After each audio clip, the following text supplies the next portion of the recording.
Shalom Bapak Ibu Saudara sekalian. Sekali lagi shalom. Selamat datang buat seluruh jemaat dan undangan yang sudah hadir dalam ibadah dan perayaan Natal di BIMCC Makassar 25 Desember 2021. Saya percaya hari ini lebih dari sekedar perayaan. Kita boleh sama-sama menyembah Tuhan, mengalami Tuhan di tempat ini, dan kita akan merasakan kehadirannya menjamah dan memulihkan hidup kita. Boleh tengok kanan kiri saudara, sekalipun mereka pakai masker, percayalah di balik masker itu ada senyum yang luar biasa. Mari berikan tepuk tangan yang paling meriah bagi Tuhan kita. Kita akan segera mulai ibadah kita. Mari kita akan berdoa terlebih dahulu. Saya minta dengan hormat Bapak Volce boleh berdoa membuka ibadah kita siang hari ini. Shalom Bapak Ibu sudah dikasih Tuhan. Mari kita siapkan hati kita untuk kita satu dalam doa. Kita berdoa. Terima kasih Bapa yang baik. Terima kasih Tuhan Yesus. Terima kasih buat anugerah-Mu yang besar dalam hidup kami Tuhan. Engkau datang ke dunia ini untuk menyelamatkan kami ya Bapa. Terima kasih Bapa yang baik. Terima kasih Tuhan Yesus. Biar kami yang hadir pada saat ini Tuhan, hati kami rindu untuk menyembah Engkau, rindu untuk meninggikan Engkau, rindu untuk memuliakan Engkau, Allah yang luar biasa, Raja di atas segala raja, yang kami kagumi, yang kami andalkan di sepanjang kehidupan kami Bapa. Terima kasih Bapa yang baik. Terima kasih Tuhan Yesus. Umat-Mu yang hadir pada saat ini Tuhan, biar mereka terus mau menaikkan syukur terima kasih mereka kepada Engkau, sebab Engkau sungguh luar biasa menolong, membela kami, memberkati kami, menyertai kami dalam sepanjang kehidupan kami Bapa. Terima kasih Bapa yang baik. Terima kasih Tuhan Yesus. Terima kasih Roh Kudus, hamba-hamba-Mu yang mengambil bagian pada saat ini Tuhan dalam pelayanan ini Tuhan. Engkau memberkati worship leader, singer, pemain musik Tuhan, hamba-Mu yang menyampaikan isi hati-Mu Tuhan. Engkau urapi mereka dengan kuat kuasa Roh Kudus-Mu ya Tuhan, sehingga biar Tuhan ibadah kami pada saat ini hanya boleh jadi hanya di dalam nama Tuhan Yesus. Puji nama-Mu Tuhan. Haleluya. Amin. Mari kita bangkit berdiri bersama-sama. Boleh kasih lambaian tangan kepada kanan kiri saudara. Kita belum bisa peluk-pelukan, tapi kita bisa saling melambaikan tangan. Mari bertepuk tangan bersama-sama.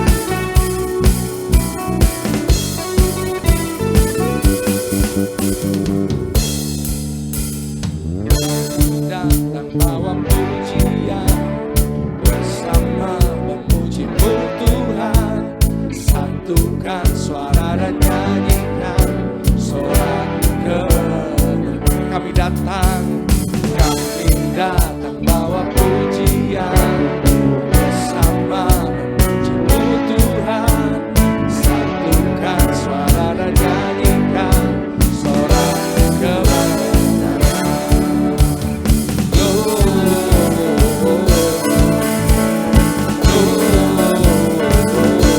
Gloria, besar Tuhan, tinggi dan Dia maha.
baik buat Tuhan, amin.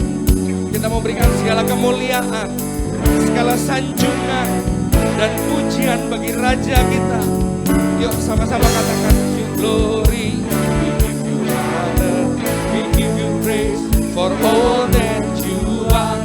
We give you glory, we give you honor, we give you praise. Gloria, we give you glory, we give you honor, we give you praise for all that you are. We give you glory, we give you honor, we give you praise.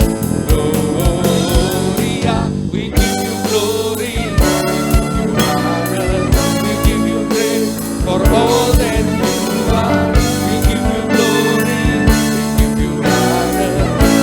Mari sambil bertepuk tangan katakan Gloria.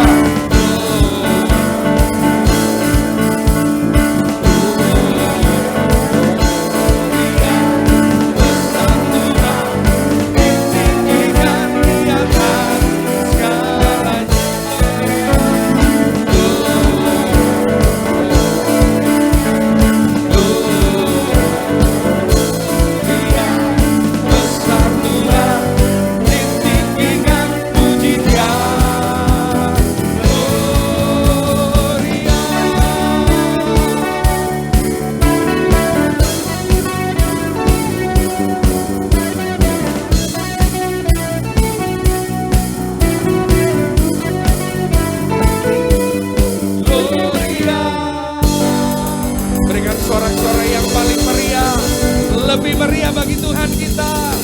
Haleluya.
Pagi ini ada hati yang bersyukur, ada hati yang menyembah, ada hati yang memuliakan Tuhan. Karena damai Natal manunggal di dalam kita. Yesus bukan hanya lahir, tapi dia manunggal di dalam kita. Dia ada di setiap hati kita. Kita akan sama-sama menikmati persembahan pujian dari Raina yang akan memberi yang terbaik buat Tuhan. Boleh kita sambut dengan tepuk tangan yang paling meriah buat Tuhan kita. Haleluya.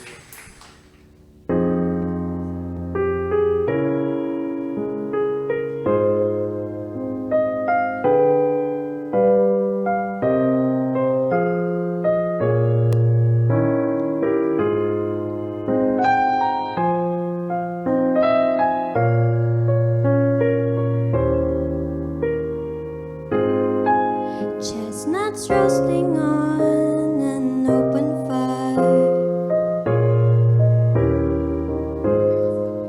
Jack Frost nipping at your nose, Yuletide carols being sung by a choir, and folks dressed up like Eskimos. Everybody knows a turkey and some mistletoe helps to make the season bright.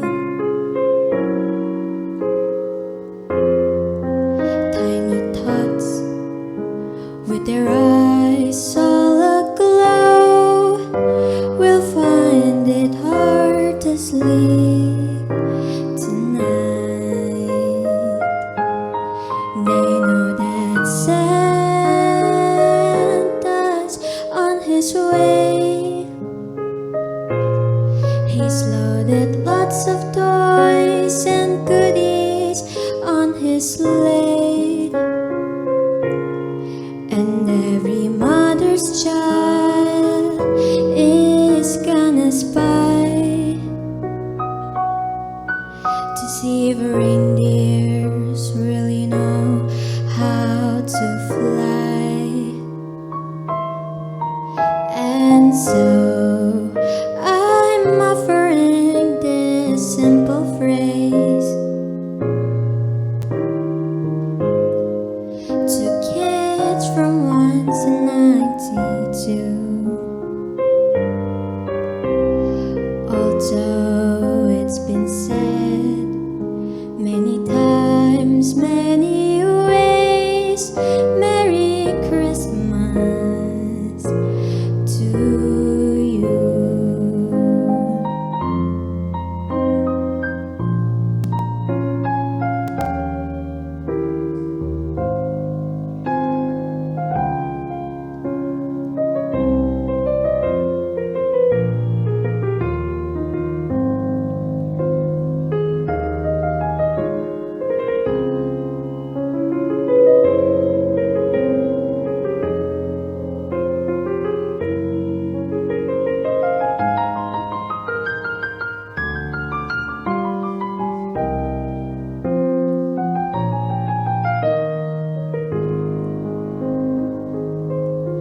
They know that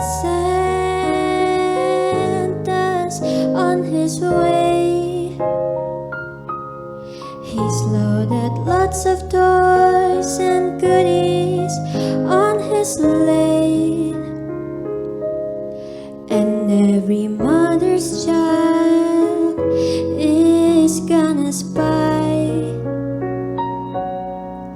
to see if reindeers really know how to fly. And so I'm offering this simple phrase to kids from 1 to 92. Although it's been said many times, many ways, Merry Christmas, Merry Christmas, Merry Christmas to you.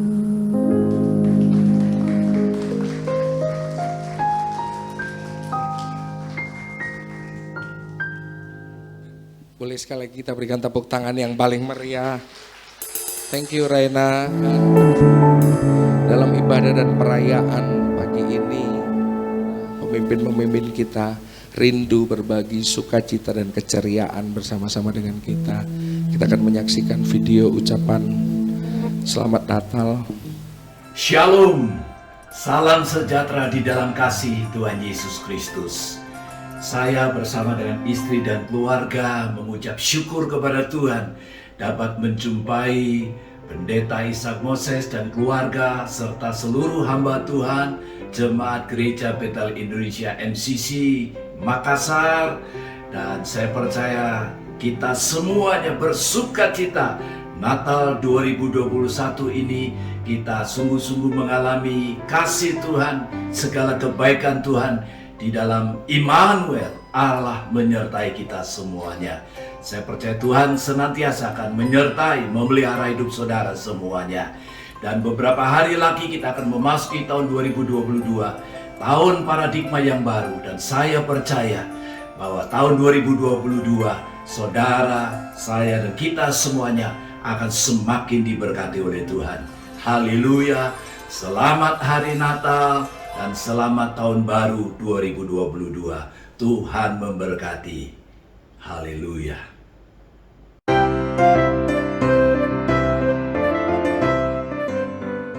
Shalom GBI MCC yang dikasihi Tuhan. Saya mengucapkan selamat Natal tahun 2021. Tuhan memberkati berlimpah, limpah, limpah. Maju terus dalam Tuhan. Kita akhiri tahun 2021 ini bersama-sama dengan Tuhan, dan kita masuki tahun 2022, tahun baru, tahun paradigma yang baru ini juga bersama-sama dengan Tuhan. Amin. Shalom Bapak Ibu Saudara yang terkasih dalam Tuhan Yesus Kristus. Saya percaya kita ada saat ini, itu bukti Tuhan Yesus pelihara hidup kita.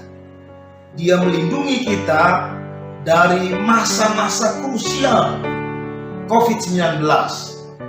Dan kita diluputkan, kita dilindungi. Karena Dia disebut sebagai Immanuel. Allah menyertai kita. Dia bersama kita. Itu sebabnya saya percaya kita akan tetap hidup, kuat, berkemenangan. Amin. Dan kita akan memasuki tahun yang baru, tahun 2022.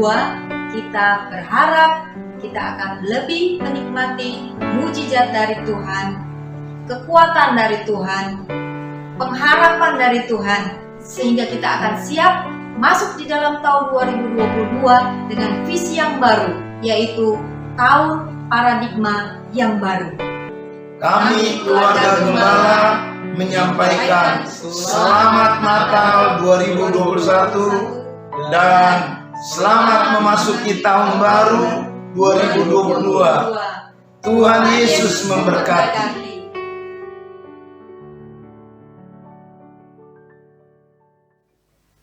Boleh sekali lagi berikan tepuk tangan yang paling meriah bagi Tuhan kita. Saudara masih mau menyembah Tuhan pagi ini. Saya percaya Dia hadir di tengah-tengah kita. Mari siapkan hati kita. Kita mau terima firman Tuhan, tapi sebelumnya kita mau sembah Tuhan. Sekali lagi kita bangkit berdiri.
Berapa banyak saudara yang mengaku, yang percaya bahwa Tuhan yang kita sembah, Dia dahsyat, Dia besar, Dia luar biasa. Angkat tanganmu kepada Dia. Mari sembah Dia. Kita batakara bala bala bala bala bala bala bala bala bala bala bala bala bala bala. Engkau layak disembah, Engkau layak disanjung. Kita batakara bala bala bala bala bala bala bala bala bala bala bala. Oh, kami agungkan Engkau, Yesus, Kau besar. Kita bala bala bala bala bala bala bala bala bala bala bala bala. Oh, da bala bala bala bala bala bala bala. Ira bala bala bala bala basado. Oh, da bala bala bala bala bala bala bala bala bala bala bala bala. Mari bebaskan roh. Ini waktunya buat kita muliakan Dia.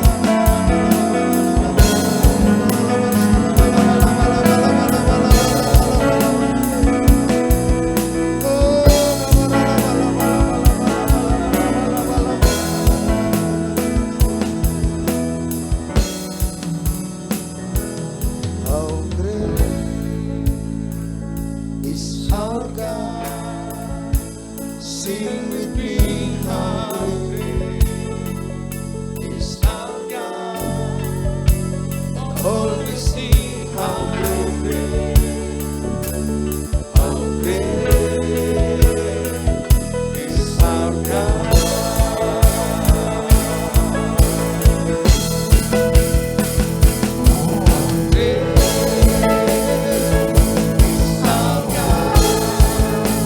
Sing with me, how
dahsyat kami ada pagi ini.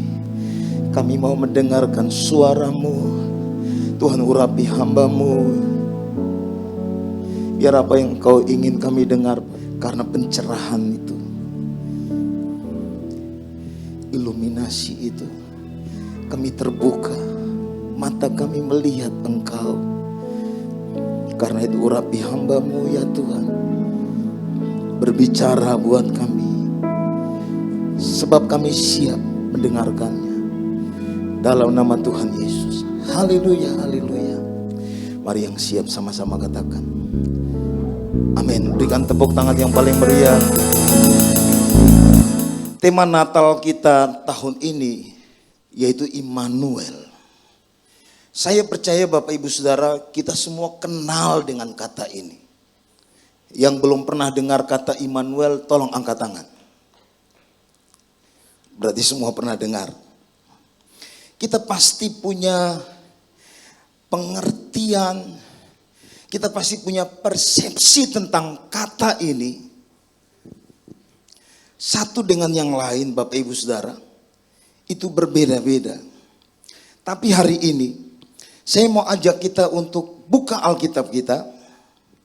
Mari kita baca Alkitab kita dari Yesaya pasal yang ke-7. Kita baca ayat yang pertama mulai. Yesaya dan Raja Ahaz. Saudara, kata Immanuel itu hanya muncul 3 kali di Alkitab. 2 diantaranya itu di pasal 7 dan pasal 8 dari Yesaya. Dan ayat yang dipakai oleh gembala sidang kita yaitu di Matius pasal yang pertama ayat 23. Nah, tentu saya tadi bilang gini, kita semua udah dengar. Kita semua paling hafal kata Immanuel. Bahkan mungkin anak kita beri nama Immanuel. Tapi tahukah saudara, kenapa kata itu muncul di dalam Alkitab? Kita selalu terjemahkan Immanuel, Allah bersama kita, Allah beserta kita. Jadi beserta kita, Allah bersama kita. Tapi mari baca sama-sama ayat ini untuk kita menemukan latar belakang mengapa kata itu hadir. Atau Allah diperkenalkan sebagai Immanuel kepada saudara dan saya. Saudara yang sudah buka, mari baca sama-sama. Kita baca dulu ayat yang pertama sampai ayat yang ketiga. Dalam zaman Ahaz bin Yotam bin Usia, Raja Yehuda, maka Resin, Raja Aram, dengan Pekah bin Ramalia, Raja Israel, maju ke Yerusalem untuk berperang melawan kota itu. Namun mereka tidak dapat mengalahkannya. Ayat 2, lalu diberitahukanlah kepada keluarga Daud, Aram telah berkemah di wilayah Efraim. Maka hati Ahaz, ini Raja Yerusalem atau Raja Yehuda, dan hati rakyatnya, ini rakyat Yehuda, gemetar ketakutan serta seperti apa dibilang, pohon-pohon hutan bergoyang ditiup angin. Berfirmanlah Tuhan kepada Yesaya, baiklah engkau keluar menemui Ahaz, engkau dan Syer Yashub anakmu laki-laki, ke ujung saluran kolam atas ke jalan raya pada pedang tukang penatu. Saya tulis di sini Bapak Ibu Saudara. Jadi latar belakang yang mendasari muncul kata Immanuel, yaitu pada waktu itu, saya nggak akan cerita panjang lebar tentang perpecahan antara Israel Utara dan Israel Selatan. 10 suku yang ada di utara dan 2 suku yang ada di selatan. Nah, yang di utara itu 10 suku dalam catatan sejarah.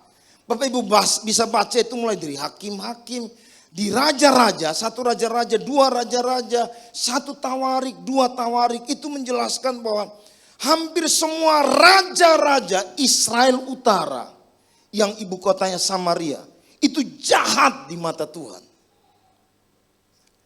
pengecualian yaitu raja bagian selatan atau keturunan Daud yaitu di Yehuda. Mereka itu selalu berlaku benar di hadapan Tuhan. Kita kalau ketemu, saudara mungkin akan ketemu juga ada yang jahat. Tapi seperti Ahaz, papanya Hizkia, yang ditulis di sini Bapak Ibu Saudara. Jadi Ahaz ini raja yang jahat. Dan karena kejahatan itu Bapak Ibu Saudara, kalau kita pelajari, Tuhan itu kemudian menjadikan Aram dan Israel Utara yang disebut dengan Israel untuk menyerang Yerusalem dan menyerang suku bagian selatan atau Yehuda. Jadi hal yang pertama melatar belakangi muncul kata Immanuel, yaitu ada persepakatan jahat antara Aram dan Israel untuk memerangi suku daripada keluarganya sendiri, yaitu suku Yehuda. Bisa ingat Bapak Ibu Saudara, ini latar belakang pertama. Saya kalau tarik latar belakang ini kepada kondisi hari ini, saya harus bilang ini Bapak Ibu Saudara. Saya nggak mau terburu-buru menerjemahkan hal yang kini yang kita hadapi. Sebab kita harus mengerti latar belakang Alkitab itu dengan benar. Yang paham katakan amin. Sehingga kita tahu kenapa kata itu hadir buat kita. Nah saudara, jadi ada sebuah persepakatan untuk menghancurkan Yehuda. Saya mungkin kalau terjemahkan itu buat kita hari ini. Berapa banyak orang yang punya rancangan jahat untuk menghancurkan kehidupan orang-orang yang setia kepada Tuhan. Kita ikuti media, banyak Bapak Ibu Saudara yang punya rancangan jahat untuk perkara-perkara yang seperti itu. Nah kalau kita ada di kondisi yang seperti itu, hari ini ketika dengar Immanuel, saudara harus ingat baik-baik bahwa kata itu hadir dilatar belakangi oleh kondisi Yehuda, Yerusalem yang ingin dihancurkan, bahkan dikuasai dan dibinasakan. Mari lihat latar belakang yang kedua dari teks ini. Saudara, di Yesaya pasal 7, mulai dari ayat yang keempat sampai ayat yang ke-12. Jadi yang pertama Bapak Ibu Saudara, ada persepakatan jahat yang ingin menghancurkan mereka. Yang kedua, Alkitab mencatat bahwa Allah datang dan berbicara kepada mereka untuk mengingatkan mereka bahwa kamu harus kuat, kamu harus teguh, kamu harus tenang. Kita baca sama-sama beberapa ayat, saya nggak ajak kita baca semuanya, tapi coba lihat ayat 4 dan ayat 7 sama-sama 1, 2, 3. Dan katakanlah kepadanya, ini maksudnya bahasa ini kepada Ahaz, raja Yehuda. Teguhkanlah hatimu dan tinggallah tenang, janganlah takut dan janganlah hatimu kecut karena kedua puntung kayu api. Ini jadi sampai digambarkan seperti puntung kayu api yang sedang memanas Bapak Ibu Saudara. Yang berasap ini yaitu Israel dan Aram. Yaitu kepanasan amarah Resin dengan Aram dan anak Ramalia. Ayat 7 sama-sama. 1, 2, 3. Maka beginilah firman Tuhan Allah. Tidak akan sampai hal itu dan tidak akan terjadi. Ayat yang ke-8. Sebab Damsyik ialah ibu kota Aram dan Resin ialah kepala Damsyik. Dalam 65 tahun Efraim akan pecah, tidak menjadi bangsa lagi.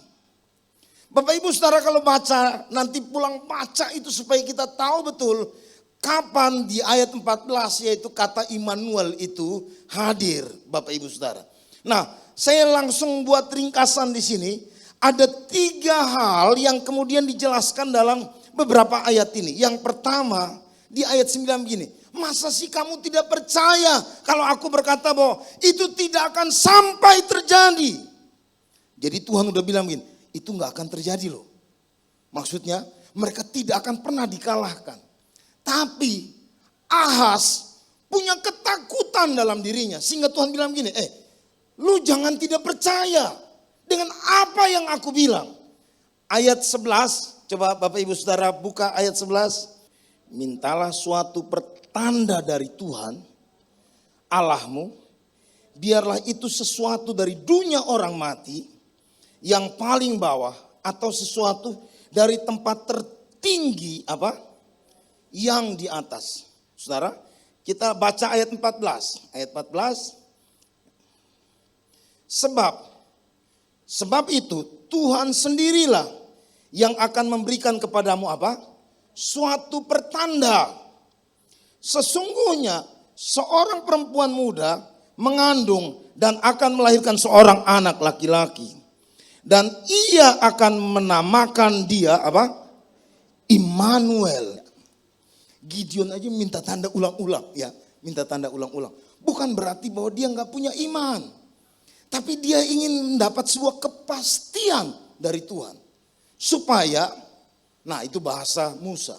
Kalau Tuhan gak suruh aku jalan, aku gak mau jalan. Halo? Nah itu tanda yang diminta.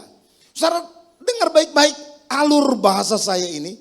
Karena nanti saudara akan sampai pada sebuah kesimpulan di mana Immanuel itu adalah tanda yang Allah berikan buat kita. Halo? Oke, saya maju dulu Bapak Ibu Saudara. Lalu bahasa di ayat 13, ini bahasa di ayat 13. Lalu berkatalah Nabi Yesaya, baiklah dengarkan, hai keluarga Daud. Belum cukupkah kamu melelahkan orang, sehingga kamu melelahkan Allahku, Allahku juga. Saudara, rupanya, jadi kalau saya bilang, sini modelnya sama seperti kita kok. Halo? Jadi bahasa Nabi begini, lu apa belum cukup buat orang lain itu jadi capek, ya?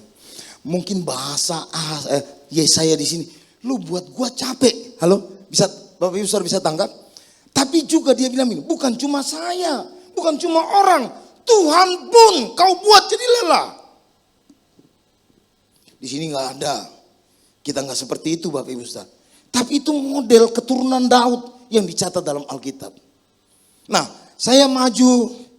Nah, saudara kalau lihat ini, udah saya nggak usah cerita panjang, tapi Yesaya dalam kepemimpinan dia, pelayanan dia, itu ada pergantian raja sampai ada 4 raja. Jadi Bapak Ibu Saudara, kira-kira bahasanya begini. Dia melihat perjalanan kehidupan bangsa Yehuda atau Israel Selatan, tapi juga dia tahu betul apa yang terjadi dengan bangsa di utara, yaitu Israel utara. Dia bukan nabi buat bangsa Israel, dia nabi buat Yehuda. Dia nabi buat bangsa yang ada di selatan ini. Karena yang 10 itu, kalau Bapak Ibu Saudara belajar baik-baik, mereka punya nabi sendiri. Saudara tahu Elia itu nabinya Yehuda atau nabinya Israel. Jadi Elia itu nabi dalam pelayanan dia. Dia melayani suku yang ada di utara yang 10 yang jahat itu. Sampai karena pelayanan dia, mereka semua berbalik kepada Tuhan. Itu pelayanan Nabi Elia. Nah, tapi Yesaya ini bagian selatan. Saudara kalau lihat peta ini, saudara kalau lihat ini, dia ketika melihat runtuhnya Samaria atau Israel, Yesaya tahu dan menyaksikan peristiwa itu. Sehingga Bapak Ibu Saudara, mereka dibuang. Kemana Bapak Ibu Saudara? Kemana orang-orang Israel dibuang kemana? Orang Israel bagian utara dibuang kemana? Ke Asyur. Nah, di proses ini Immanuel itu akan hadir. Nah, saya mau saudara lihat tanda. Ini ada sampai 4 kali 4 kali ayat-ayat yang berkaitan dengan tanda-tanda. Coba kita baca 4 ayat ini. Yang pertama, ayat 11 tadi sudah kita baca. Mintalah suatu pertanda dari Tuhan Allahmu. Biarlah itu sesuatu dari dunia orang mati yang paling bawah atau sesuatu dari tempat tertinggi yang di atas. Lihat yang berikutnya, ayat 14. Sama-sama baca, 1, 2, 3. Sebab itu Tuhanlah sendiri yang akan memberikan kepadamu suatu tanda. Sesungguhnya seorang perempuan muda mengandung dan akan melahirkan seorang anak laki-laki. Dan ia akan menamakan dia apa? Immanuel. Penggenapannya nanti itu di Matius 1 ayat apa? 23 ketika malaikat datang dan berbicara kepada Maria. Nah, lalu di pasal 8 ayat 1. Berfirmanlah Tuhan kepadaku, ambillah sebuah batu tulis besar dan tuliskan atasnya dengan tulisan biasa. Apa? Maher-shalal Hasbaz. Siapa ini? Atau apa ini? Ini anaknya Yesaya yang disuruh Tuhan untuk di masa peperangan itu, masa kesulitan itu, Tuhan menyuruh Yesaya, gauli istrimu karena aku mau berikan anak ini kepadamu. Nah, ayat 18 kita baca, baru saya akan expose tanda-tanda yang sebetulnya Tuhan itu kasih buat bangsa Yehuda. Loh, ini tandanya loh, bahwa aku itu menyertai kamu. Apa itu? Coba kita baca ayat 18. 1, 2, 3. Sesungguhnya aku dan anak-anakku yang telah diberikan Tuhan kepadaku adalah tanda dan alamat di antara orang Israel dari Tuhan semesta alam yang diam di gunung Sion. Saudara lihat ada dua fokus yang menjadi tanda. Fokus yang pertama, Tuhan sendiri yang akan kasih tanda. Yang kemudian disebut apa? Immanuel. Lahir seorang anak dari seorang perempuan muda. Tapi yang kedua, di ayat ini tegas, fokus tentang subjek yang menjadi tanda itu. Yaitu Yesaya sendiri menjadi tanda. Anak-anak Yesaya menjadi tanda. Buat orang-orang Yehuda. Bahwa aku itu ada bersama kamu. Halo? Sampai di sini saya mau bilang ini sebelum buru-buru untuk terjemahkan itu untuk masa kini. Kita itu kadang Bapak Ibu Saudara, Tuhan itu sudah kasih banyak tanda dalam hidup kita untuk membuktikan bahwa aku bersama kamu. Aku menyertai kamu. Tapi kita gagal untuk percaya karena kita menuntut sesuatu yang bahkan lebih dari apa yang harusnya kita udah lihat ada di sekitar kita atau yang kita alami dalam kehidupan kita yang kita sebut dengan kesaksian-kesaksian kita melalui masa-masa yang suka dalam hidup kita. Disitulah tanda yang Tuhan kasih buat kita, aku bersama kamu, aku menyertai kamu. Sampai di sini yang mengerti katakan amin. Tadi di dalam pesan yang saya sampaikan, kita itu ada hari ini dalam ibadah ini. Itu tanda bahwa Allah bersama kita. Yang percaya tepuk tangan buat Tuhan Yesus. Haleluya. Jadi kalau ada di antara Bapak Ibu Saudara yang punya bahasa ini, saya nggak tahu Tuhan itu sayang saya atau enggak. Saya nggak tahu Tuhan itu sertai hidup saya atau enggak. Hari ini dengar, buat orang Yehuda, Yesaya bilang gini, aku ini tanda. Anak-anakku adalah tanda bagimu. Yang Tuhan, dibilang gini, tanda dan alamat diantara orang Israel dari Tuhan semesta alam. Yang diam di mana? Di Gunung Sion. Saya maju Bapak Ibu Saudara. Kalau begitu, kata Immanuel, saudara, dalam bahasa Ibrani itu jelas itu. El itu apa Bapak Ibu Saudara? Itu nama Allah. Allah yang kuat, Allah yang perkasa. Jadi bahasa ini Imanu artinya bersama kita Allah yang kuat dan yang perkasa itu. Yang pahami, yang mengerti itu saat ini bilang amin. Jadi kata ini hadir dengan latar belakang tadi. Nah, ini kemudian yang muncul di Yesaya pasal 8 ayat 8. Kita baca sama-sama. Serta menerobos masuk ke Yehuda. Ibarat banjir yang meluap-luap. Hingga sampai ke leher dan sayap-sayapnya yang dikembangkan. Akan menutup seantero negerimu. Ya Immanuel. Saudara baca ini kan bingung kan. Ini apa maksudnya? Mesti baca ayat 7. Coba buka Alkitab saudara. Lihat ayat 7. Apa maksudnya yang disebut dengan serta menerobos masuk. Apa itu maksud kata itu? Coba lihat ayat yang ke-7.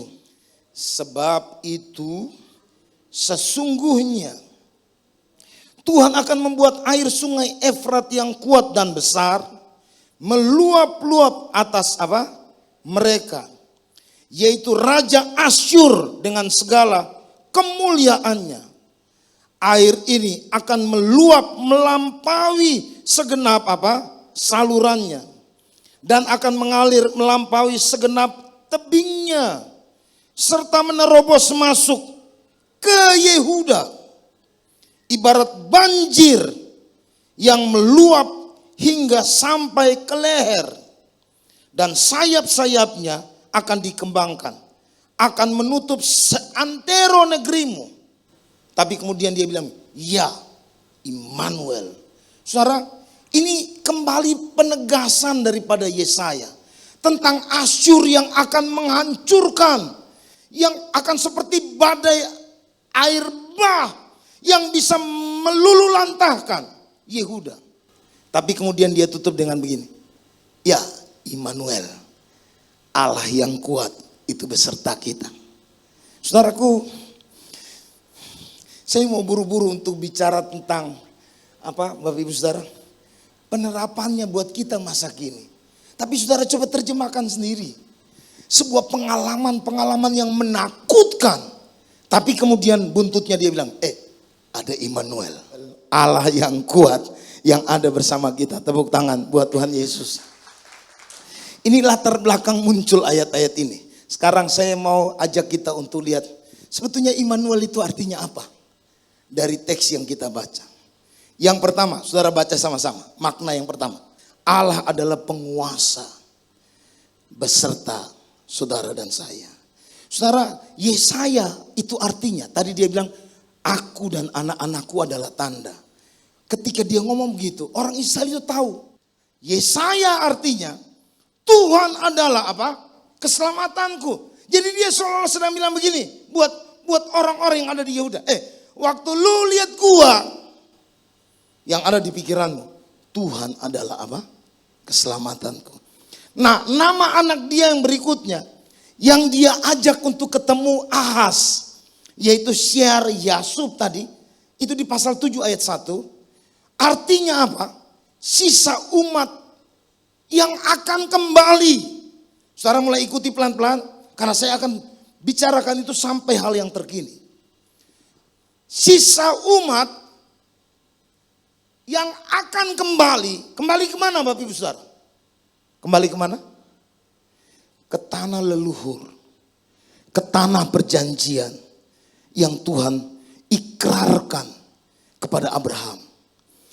Maher, Syalal, Hasbas, artinya begini, jarahan akan segera dirampas. Saya mau ajak Bapak Ibu Saudara untuk baca Yesaya 7 ayat 3, Yesaya 8 ayat 3 dan 4. Baca sama-sama, 1, 2, 3. Berfirmanlah Tuhan kepada Yesaya, baiklah engkau keluar menemui Ahaz, engkau dan Syer Yasub, anakmu laki-laki, ke ujung saluran kolam atas, ke jalan raya, pada padang tukang penatu. Saudara kalau baca dan pelajari ini, itu si Syer Yasub itu masih kanak-kanak. Yesaya bawa dia temuin Ahaz untuk menyampaikan suara Tuhan kepada Ahaz, supaya dia harus mengandalkan Tuhan, mempercayai bahwa Allah sanggup menyelamatkan bangsanya, yaitu suku Yehuda. Nah, tapi ketika dia datang menyuarakan suara itu, dia bilang begini, ini sisa umat yang akan kembali. Saudara tangkap ya? Bisa tangkap? Pesan yang sedang disampaikan oleh Yesaya kepada Ahaz. Ini sisa umat, yaitu anak saya ini, yang nanti akan kembali lagi ke sini. Coba baca ayat pasal 8 ayat 3 dan 4. Kemudian aku menghampiri istriku, ia mengandung dan melahirkan seorang anak laki-laki. Lalu berfirman Tuhan kepadaku, namailah dia apa? Maher Syalal Hasbas. Ayat 4. Sebab sebelum anak itu tahu memanggil bapa, ibu, maka kekayaan Damsyik dan jarahan Samaria akan diangkut di depan Raja Asyur. Saya mau bilang buat Bapak Ibu Saudara, tulisan yang di atas. Coba lihat statement yang di atas. Ini krisis besar. Bukan hanya dialami oleh Israel. Tapi dia sedang bernubuat, Damsyik akan hancur. Saudara tahu Damsyik itu apa? Asyur itu siapa? Ibu kota besar yang ada di Asyur itu, yang sering sekali diceritakan di sekolah minggu. Siapa itu Bapak Ibu Saudara? Ada kota yang namanya Niniwe. Nabi Israel pernah diutus untuk menyatakan missio Dei. Allah yang punya misi bukan hanya untuk menyelamatkan orang Israel. Dia datang untuk perlihatkan bahwa Allah Israel adalah Allah yang patut disembah. Dan waktu itu satu bangsa semua bertobat, termasuk binatang-binatang semua berpuasa. 100 tahun kemudian ini terjadi. Damsyik dihancurkan. Saudara, nanti kalau pelajari itu ada di Nahum. Nahum pasal 1, Nahum pasal 2. Itu menceritakan tentang kehancuran yang terjadi kepada bangsa Niniwe. Setelah 100 tahun kemudian, mereka pernah bertobat 100 tahun sebelumnya. Dan Tuhan batalkan hancurkan mereka. Tapi ada sesuatu yang kemudian berubah dari hidup mereka. Sehingga 100 tahun setelahnya, mereka tetap kehilangan itu bangsanya. Hancur itu Damsyik. Hancur itu Niniwe. Dan Bapak Ibu Saudara kalau pelajari sejarah, siapa yang kuasai? Babel yang kuasai. Asyur, kerajaan Asyur kemudian dihancurkan oleh Babel. Bukan cuma Asyur, termasuk Ahaz, keturunan Ahaz. Dibawa semua ke Babel. Berapa tahun Bapak Ibu Saudara? 70 tahun. Saya hari ini, saya rasanya mau khotbah cepat-cepat. Tapi saya harus bilang buat Bapak Ibu Saudara, ketika kita pelajari dan baca itu detail, dan saudara temukan itu, saudara akan bilang begini, wow, ini sebuah peringatan buat kita. Sebuah peringatan buat saudara dan saya. Betul Allah yang berkuasa itu, Dia pengendali daripada seluruh sejarah dunia ini. Yang paham itu bilang amin. Saya mau tanya Bapak Ibu Saudara, ini kan kita sedang merayakan Natal ini. Kalau pelajari Lukas pasal 2, ya, itu pada waktu itu ada dekret yang disampaikan oleh Agustus. Untuk semua orang seluruh dunia harus kumpul di Bethlehem. Dan pada waktu itu ada Maria dan Yusuf bawa kandungannya yang besar menuju ke Bethlehem. Ternyata di sana Maria lahir di situ. Ketika Maria lahir, apa yang dinubuatkan dalam Mika pasal 1 ayat 5 itu tergenapi. Apa yang dibilang tadi dalam Yesaya pasal 7 ayat 14 bahwa seorang perempuan muda akan mengandung. Perempuan muda itu bicara tentang perawan, Bapak Ibu Saudara. Seorang pengantin yang sampai masuk dalam pernikahan tidak disentuh atau tidak pernah melakukan hubungan seksual. Itu bicara tentang perempuan muda. Saya nggak usah bahas, itu perlu khotbah khusus tentang keperawanan dalam teks ini Bapak Ibu Saudara. Tapi saya harus bilang ini buat saudara. Siapa yang mengatur sehingga ada dekret pada waktu itu? Apa Agustus yang punya rancangan? Atau menurut saudara, Tuhan yang mengatur supaya apa yang dinubuatkan bahwa di Bethlehem akan ada seorang perempuan, kota yang kecil, kota yang tidak dianggap, tapi disitulah keturunan Daud. Dari situ akan lahir seorang yang disebut Mesias, yang kemudian dinamai Immanuel. Terus Bapak Ibu Saudara, pada waktu itu datang malaikat bilang kepada gembala-gembala, hari ini telah lahir bagimu juru selamat di kota Daud. Mereka kemudian datang dan ketemu ada bayi yang dibungkus dengan lampin. Itu sambutan kepada Tuhan Yesus. Tepuk tangan dulu buat Tuhan Yesus. Kemudian ada yang bagian seksi dana. Siapa menurut saudara? Orang Majus. Dari jauh mereka bawa harta yang banyak. Untuk apa itu? Memang untuk mempersiapkan semua kebutuhan tentang anak kecil ini. Yang kemudian karena Herodes, dia harus dibawa lari kemana? Ke Mesir. Semua udah diatur dan dirancang oleh Tuhan. Bahasa saya begini, sejarah yang dicatat oleh Lukas, itu adalah sebuah karya yang menunjukkan bahwa Allah penguasa seluruh sejarah dalam hidup saudara dan saya. Yang mengerti katakan amin. Hari ini kita ada di sini, itu pun Allah yang mengaturnya. Kita berikan tepuk tangan yang meriah buat Tuhan Yesus. Saya maju Bapak Ibu Saudara. Jadi Immanuel bicara bahwa Allah itu penguasa yang berdaulat mengatur seluruh hal yang ada dalam sejarah hidup saudara dan saya. Yang kedua Bapak Ibu Saudara, bicara tentang Immanuel itu bicara tentang perlindungan Allah buat konteks ini, yaitu atas Yehuda. Mengapa hadir kesimpulan itu? Saudara baca langsung ayat 10. Buatlah rancangan, tetapi akan gagal juga. Terus, ambillah keputusan, tetapi tidak terlaksana juga. Sebab, apa? Allah menyertai kami. Itu bahasa Yesaya. Ketika dia berperkara dan berkata, hei kau Israel, kau boleh buat rancangan, tapi akan gagal juga. Kau boleh ambil keputusan, tapi tidak akan terlaksana juga. Sebab Allah menyertai kami. Saya hari ini mungkin akan bernubuat buat saudara dan saya begini. Apapun rancangan jahat dari siapapun untuk hidup kita, kalau Immanuel yang kita hari ini sedang dengar ada bersama kita, semua rancangan itu, semua keputusan itu pasti gagal. Yang percaya tepuk tangan buat Tuhan Yesus. Katakan haleluya. Saya teruskan Bapak Ibu Saudara. Tapi satu pertanyaan menarik. Kenapa Tuhan gak hukum Yehuda? Karena Yehuda juga sama. Kalau Bapak Ibu Saudara pelajari pasal 7 dan pasal 8, saudara akan ketemu begini.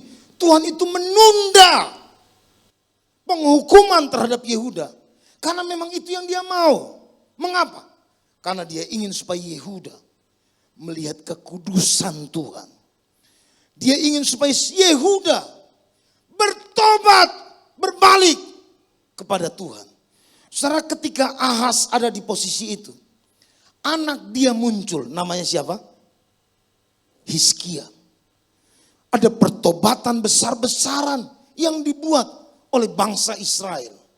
Sehingga, saya sudah pernah khotbahkan itu kan Bapak Ibu Saudara tentang Hizkia. Tuhan itu pulihkan kembali. Tapi itu hanya seolah-olah sementara. Mengapa? Karena kemudian bukan Asyur yang datang. Babel yang mengalahkan dan menghancurkan Asyur. Itu datang menyerang Yehuda.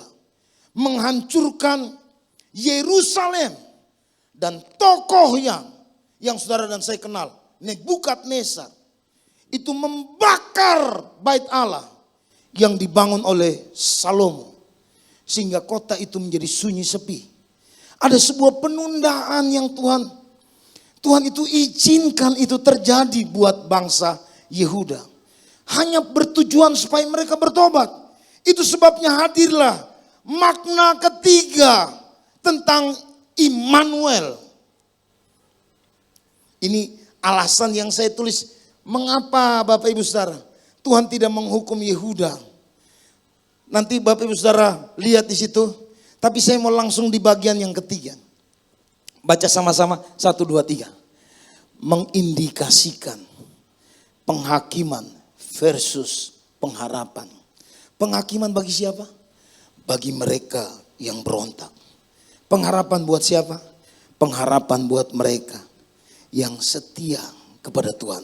Saudara baca lengkap ayat-ayat itu, saudara akan hadir sebuah kesimpulan ini. Loh, Immanuel itu bukan hanya bicara Allah beserta kita. Bukan hanya bicara tentang Allah yang berkuasa itu menyertai hidup kita. Tapi juga bicara tentang Allah melindungi saudara dan saya. Itu yang kedua. Tapi yang ketiga ini, ketika kata Immanuel itu hadir, ada pesan tentang penghakiman yang akan terjadi. Tapi juga pengharapan buat mereka yang setia. Siapa yang setia? Tadi di awal saya sudah bilang, anak daripada Yesaya. Yang namanya artinya sisa umat yang akan kembali kemana? Ke Yerusalem. Dan Bapak Ibu Saudara yang terkasih dalam Tuhan Yesus Kristus. Kita baca dulu ayat ini sama-sama. Tetapi Tuhan semesta alam dialah harus kamu akui. Apa? Sebagai yang kudus. Kepadanya lah harus kamu apa? Kepadanya lah harus kamu harus takut. Ini kayaknya ada kata yang berulang. Kepadanya lah kamu harus takut. Karena saya rubah hurufnya jadi huruf kapital. Dan terhadap dialah kamu harus gentar. Ayat 14. Ia akan menjadi tempat kudus. Tetapi ia juga menjadi apa? Batu sentuhan. Perhatikan kata-kata ini. Dan apa? Bukan cuma batu sentuhan. Tapi batu sandungan. Bagi kedua kaum Israel. Yaitu utara dan selatan. Serta menjadi jerat dan perangkap bagi penduduk Yerusalem. Saya mau ajak saudara untuk supaya belajar banyak mengenal. Ketika kita mengenal kita jadi paham bahwa oh kenapa itu terjadi. Kenapa itu hadir dalam hidup kita. Saudara tadi tentang ini Aram loh. Ini Aram. Ya. Ini Aram yang bersepakat dengan Israel ini untuk menghancurkan Yudea. Yang ibu kotanya Yerusalem. Nah tapi kemudian ini yang Assyria ini menghancurkan mereka ini Bapak Ibu Saudara. Bawa orang-orang Israel dipindahkan ke Asyur. Tapi yang di belakang ini dikasih kesempatan tadi untuk bertobat dan mengakui bahwa Allah itu kudus. Bahasa dia ini, dia jadi batu sentuhan, tapi juga apa? Batu sandungan buat dua suku ini. Ini kemudian pada akhirnya diserang, dihancurkan oleh Babilonia. Hancurkan ini dan bawa semua. 3 tahap. Ya, 3 tahap yang dilakukan. Pertama kelompok Daniel, Sadrak, Mesak, Abednego. Lalu kemudian datang menyerang kedua kali. Lalu membumi hanguskan Yerusalem. Termasuk bait Allah. Itu Nebukadnezar. Tapi menyisakan orang-orang miskin. Untuk tetap menjadi penjaga yang mengurus kebun-kebun yang ada di Yerusalem. Tapi penyerangan yang ketiga tanpa sisa. Bawa semuanya. Lalu kemudian dibuang ke Babel. Saya mau hari ini bilang buat Bapak Ibu Saudara. Tentang Immanuel. Tadi saya bilang Allah pengatur sejarah. Halo? Saudara perhatikan baik-baik kalimat yang saya mau tutup. Allah yang merancang segala sesuatu. Dia juga yang pakai Babel untuk meluluhlantahkan Yehuda karena kejahatan mereka. Tapi ada sisa Israel yang tetap akan kembali kemana? Ke tanah leluhur. Dan sisa Israel itu, saudara lihat ini tahapan pembuangan. Dibuang utara dulu, dibuang ke sana, Asyur. Tapi kemudian belakangan yang hijau loh, dibuang ke Babel, Bapak Ibu Saudara. Jadi orang Israel ada di Asyur, ada juga di Babel, Bapak Ibu Saudara. Terus, ya, saudara kalau tahu Asyur, itu daerah yang penduduknya sebagian besar Kristen. Ya, nanti kita pergi sama-sama belajar, cari tahu yang mana itu sekarang. Di zaman sekarang ini negara apa itu? Kalau saudara lihat peta, itu Syria. Nah, saya sebelum tutup, saudara lihat gambaran sejarah ini, karena saya mau bicara hal terkini. Saudara lihat dalam sejarah Israel, itu antara pilihan buat bapak-bapak leluhur, Lalu kemudian Moses kemudian dipilih untuk pimpin orang Israel. Ada 400 tahun kurang lebih Tuhan itu diam. Alkitab bilang 430 tahun keturunan Abraham dibuang kemana? Ke Mesir. Dan di situ hanya 30 tahun sisa ada catatan bagaimana Allah berperkara buat bangsa Israel. Ini masa kelam. Saudara, nanti kalau belajar sejarah gereja secara dunia, ketika Tuhan diam, manusia muncul. Halo. Saudara perlu belajar ya Bapak Ibu Saudara. Siapa yang muncul? Mesir. Siapa lagi? India. Ini sejarah India. Sejarah China. Yang ribuan tahun lalu kita bilang ada apa? Ada pemimpin-pemimpin terkenal dari India. Pemimpin-pemimpin terkenal dari China. Yang kemudian menciptakan agama. Lalu bawa ke bangsa-bangsa. Ini terjadi ketika Allah diam. Tapi Allah diam ternyata bukan cuma di masa ini. Setelah sebelum Yesus datang. Ya, ini proses panjang saya nggak usah cerita. Bapak Ibu Saudara, ada 400 tahun. Tuhan juga diam. Sehingga mengapa saudara baca kitab Lukas, surat Lukas, tiap kali Tuhan ketemu Tuhan bilang gini, jangan takut. Jangan takut. Jangan takut. Mengapa? Karena beratus tahun mereka kehilangan pengalaman ilahi. Mereka kehilangan pengalaman-pengalaman di mana Tuhan hadir dan berperkara buat mereka. Di masa itu, saudara belajar secara dunia yang muncul Plato, Aristoteles, ini Sokrates, tokoh manusia muncul. Dan seperti seorang pahlawan yang besar. Di akhir itu, Yohanes Pembaptis mulai bernubuat tentang kehadiran Mesias. Saya hari ini mau tutup bilang buat Bapak Ibu Saudara. Satu-satunya bangsa yang dicatat dalam sejarah. Pernah Tuhan diam 2000 tahun. Tapi tetap ada sisa yang kemudian Tuhan bawa kembali dan tanam mereka di tanah leluhur. Itu Immanuel. Halo, Bapak Ibu Saudara, tangkap yang saya maksudkan? Keturunan Israel yang karena kejahatan Tuhan buang mereka. Seperti mereka dibinasakan, dibuang ke Babel, dibuang ke Mesir. Itu juga terjadi 2000 tahun. Bahkan lebih panjang, 2000 tahun. Ini cuma 400 tahun, ini 400 tahun. Tapi itu sampai 2000 tahun. Tapi hari ini, saudara saya menyaksikan bahwa tetap ada sisa yang dibawa kembali untuk ditanam di tanah yang Tuhan janjikan kepada Bapa leluhur. Siapa sisa itu? Mereka adalah orang-orang yang tetap setia. Mereka adalah orang-orang yang tetap menantikan Mesias yang mereka tunggu, yang mereka pahami. Bagaimana dengan saudara dan saya? Mari bangkit berdiri. Satu hari Yohanes muncul dan dia bicara tentang eksistensi daripada sang logos itu. Di Yohanes 1 ayat 1. Pada mulanya itu logos.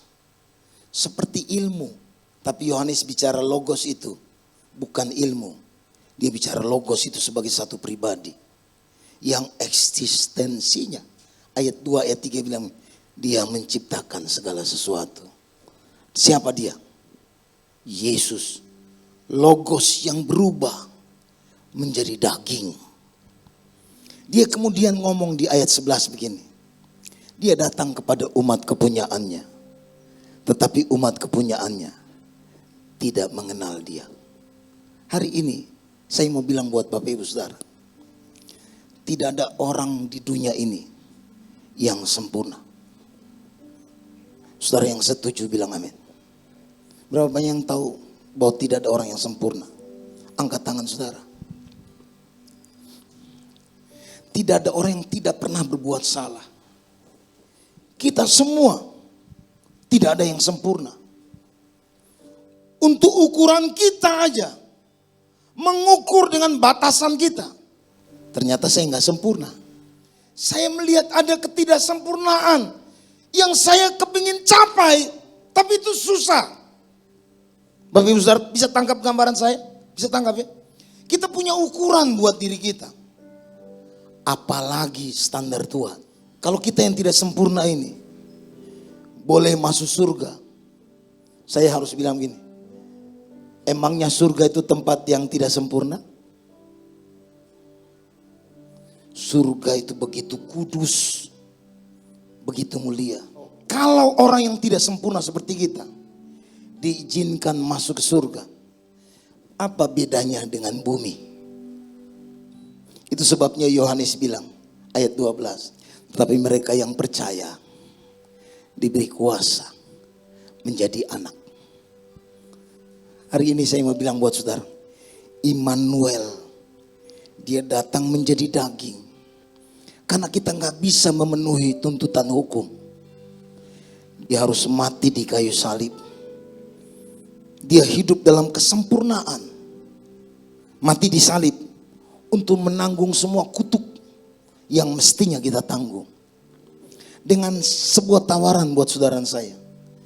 Kalau kita percaya, kita jadi anak. Kalau kita percaya,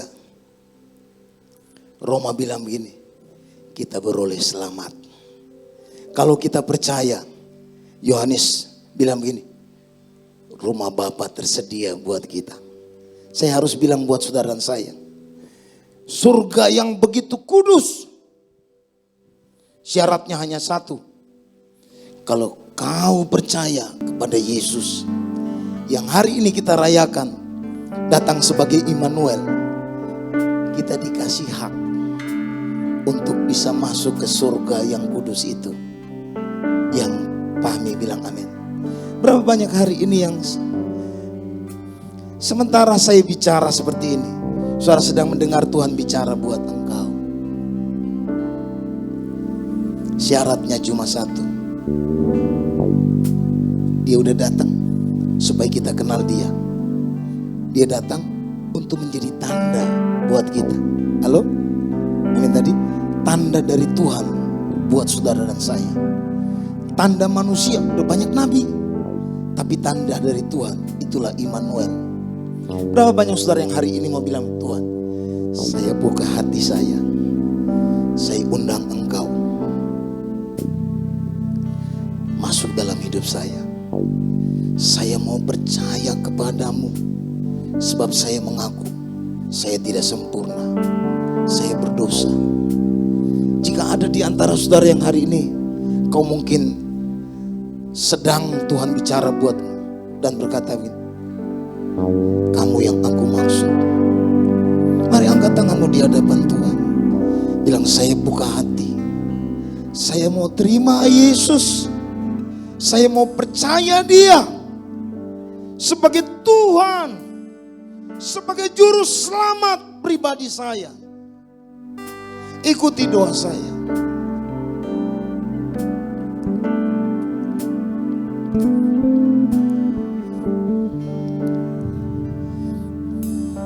Tuhan Yesus, saya mengaku saya orang berdosa.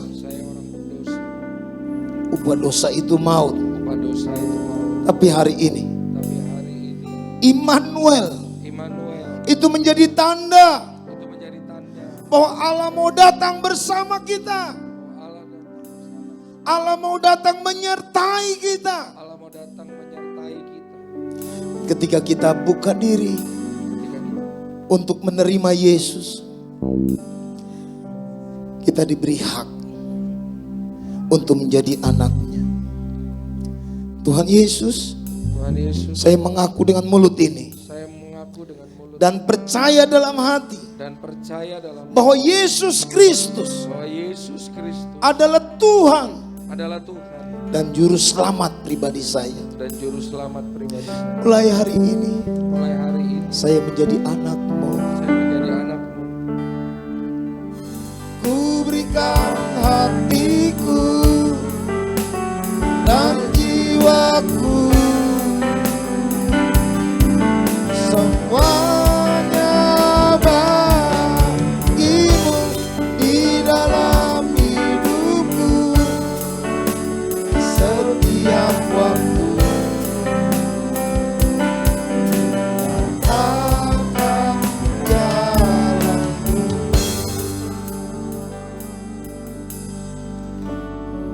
Berapa banyak saudara yang siap untuk masuk tahun baru? Kalau hari ini Tuhan bicara buat saudara dan saya, Immanuel. Di latar belakangnya tadi ada dua perkara yang saya sebutkan. Ada upaya untuk menghancurkan Yehuda. Ada janji Tuhan yang datang buat Yehuda. Kamu harus kuat. Kamu harus tenang. Sebab itu tidak akan pernah terjadi. Tapi hari ini Tuhan bicara buat saudara dan saya. Tema itu diambil oleh Paniku. Kita semua bertanya-tanya, apa ini? Bahasa Immanuel buat kita. Saya semalam-malaman baca itu detail. Sampai bisa buat khotbah itu. Saya pagi-pagi bersuka cita. Mengapa? Saya nggak bawa pikiran saya masuk dalam khotbah itu. Tapi apa yang ditulis di dalam, itu yang saya sampaikan hari ini buat saudara dan saya. Saya nggak tahu apa yang terjadi di depan. Tapi satu perkara yang saya mau bilang. Ingat, Allah yang berdaulat, yang mengatur sejarah manusia, Dia ada beserta kita. Bilang buat sebelahmu, Allah yang berkuasa itu, Dia mengatur sejarah. Kamu harus percaya dan kuat. Yang kedua, Immanuel itu hadir untuk membuktikan bahwa itu tidak akan terjadi bagimu. Mengapa? Karena Immanuel. Halo? Saudara ingat kembali alur tadi? Karena Immanuel itu tidak akan terjadi. Rancangan apapun, keputusan apapun, itu sekali-kali tidak akan terjadi. Buat saudara, buat saya. Tepuk tangan buat Tuhan Yesus. Tapi yang ketiga, Immanuel itu bicara batu sentuhan, tapi juga batu sandungan. Dia datang untuk menyatakan kekudusannya buat Yehuda. Aku kasih kesempatan, lu harus bertobat. Saya hari ini bilang buat Bapak Ibu Saudara, kalau kita masih bernapas hari ini, itu kesempatan yang Tuhan anugerahkan buat kita untuk bertobat. Ingat, jangan sampai seperti Yehuda, karena tidak bereaksi benar, hanya penundaan penghukuman. Saya berdoa itu tidak terjadi, karena saudara sudah selesai mendengar pesan ini. Yang mengerti katakan amin. Mari angkat tangan sekali lagi dan katakan, ku berikan hatiku dan jiwaku, semuanya bagimu.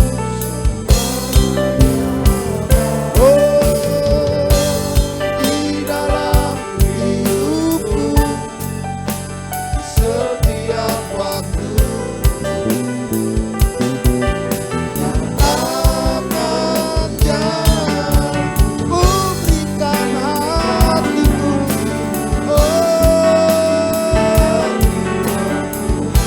Semuanya bagimu.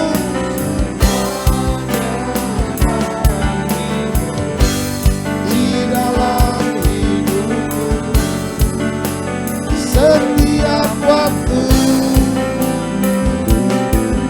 nyatakan jalanmu. Nyatakan jalanmu. Nyatakan jalanmu. Nyatakan jalanmu.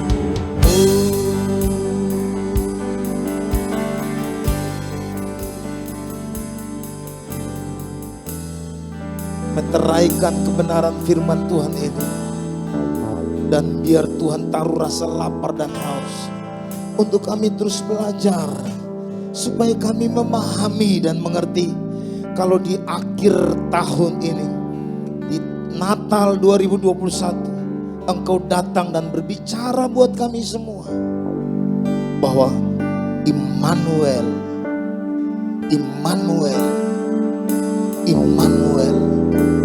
dalam nama Tuhan Yesus.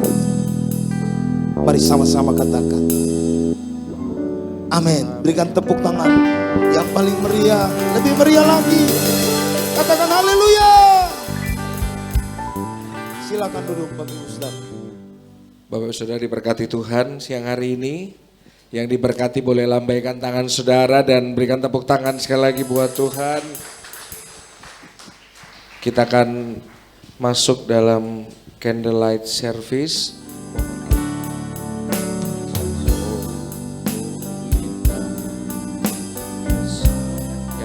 Lilin yang pertama akan dinyalakan oleh Bapak dan Ibu Gembala, Bapak Pendeta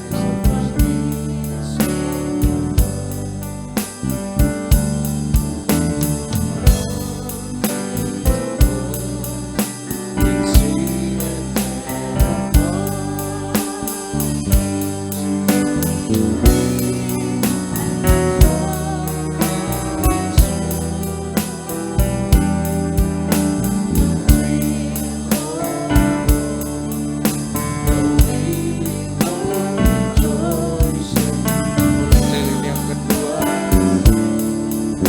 koordinator ibadah, diwakili Bapak Kimo.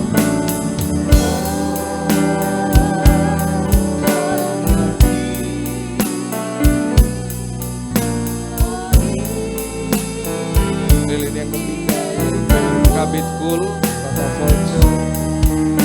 Selanjutnya, Kabid Profetik, Bapak BDM Bernard.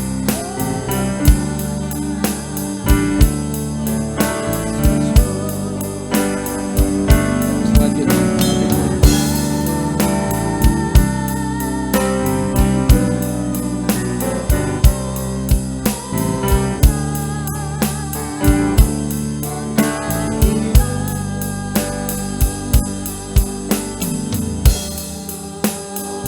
Bapak Ibu Saudara, mari kita bangkit berdiri. Selanjutnya yaitu Kabid Anak dan Pemuda PDB Santoso Susilo.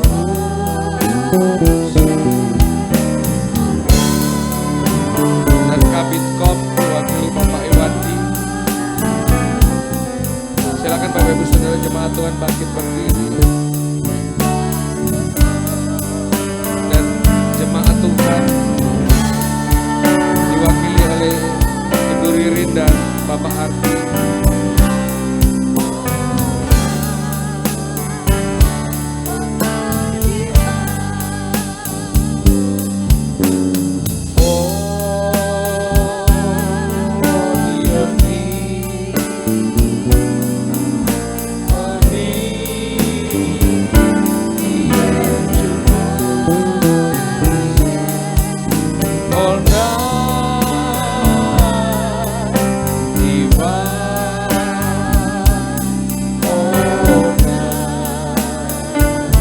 Mari sambil kita angkat tinggi-tinggi cahaya yang ada di tangan kita.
Lambang bagi kami bahwa di tengah kegelapan kami akan berdiri untuk menerangi lingkungan kami, keluarga kami, kelompok kami, suku kami, bahkan bangsa kami dan bangsa-bangsa. Karena itu hamba-Mu berdoa, berkati setiap anak-anak-Mu ya Aba. Curahkan roh-Mu bagi kami, pakai kami di era Pentakosta ketiga ini, sehingga melalui kami banyak jiwa diselamatkan, banyak orang diberkati oleh kehidupan kami di dalam nama Tuhan Yesus Kristus. Haleluya, haleluya. Mari sama-sama yang percaya dan punya harapan seperti itu katakan amin. Amin. Kita berikan tepuk tangan yang meriah.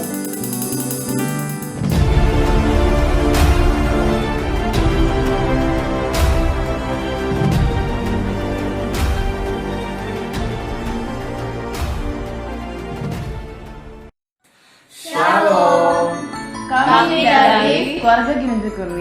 Kami dari keluarga Joni Eng. Kami keluarga Oce Taulong.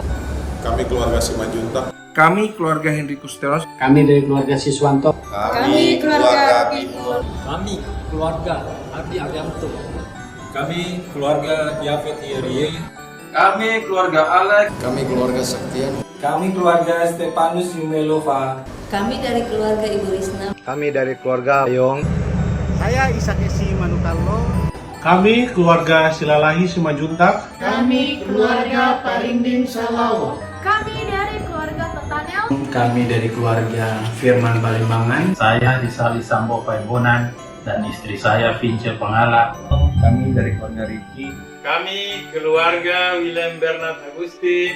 Saya Naldi Martinez Sorenson dan keluarga. Kami dari keluarga Yoyon Afrika. Dari rumah makan Surya. Kami sekeluarga mengucapkan Selamat Hari Natal. Dan tahun baru.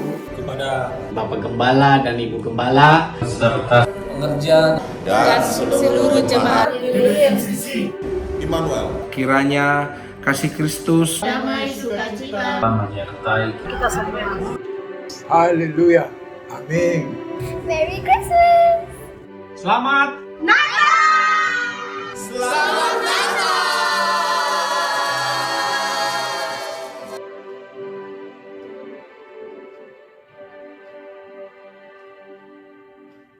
Mari kita angkat tangan kita, arahkan hati buat Tuhan dan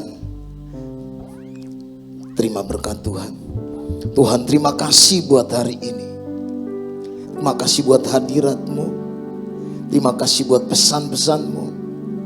Terima kasih Engkau menyiapkan kami untuk masuk di tahun yang baru. Kalau Tuhan berikan visi, paradigma yang baru, kami belum tahu apa yang akan ada di depan, tapi Tuhan sedang memberikan perspektif buat kami bahwa kami harus punya cara pandang yang baru dalam melihat segala keadaan yang akan kami hadapi. Kami percaya Immanuel, Engkau bersama kami. Itu sebabnya kami akan terus berjalan maju. Kami percaya kami akan lihat perlindungan Tuhan sempurna. Semua rancangan jahat tidak akan sampai kepada kami. Tapi lebih dari itu, Kau sedang mengajar kami untuk melihat Allah yang kudus. Itulah yang berjalan bersama dengan kami, sehingga kami harus juga berjalan hidup dalam kekudusan. Terima kasih, terima kasih. Kami mengakhiri ibadah pada siang hari ini. Mari saudara arahkan hati buat Tuhan. Angkat dua tanganmu dan terimalah berkat Tuhan. Tuhan menyertai engkau dan melindungi engkau.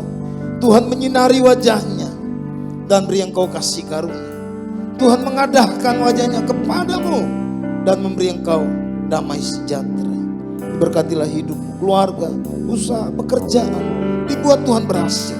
Engkau naik, engkau jadi kepala dan terus jadi berkat bagi banyak orang. Di dalam nama Tuhan Yesus Kristus. Mari semua yang menerima berkat Tuhan ini sama-sama katakan amin.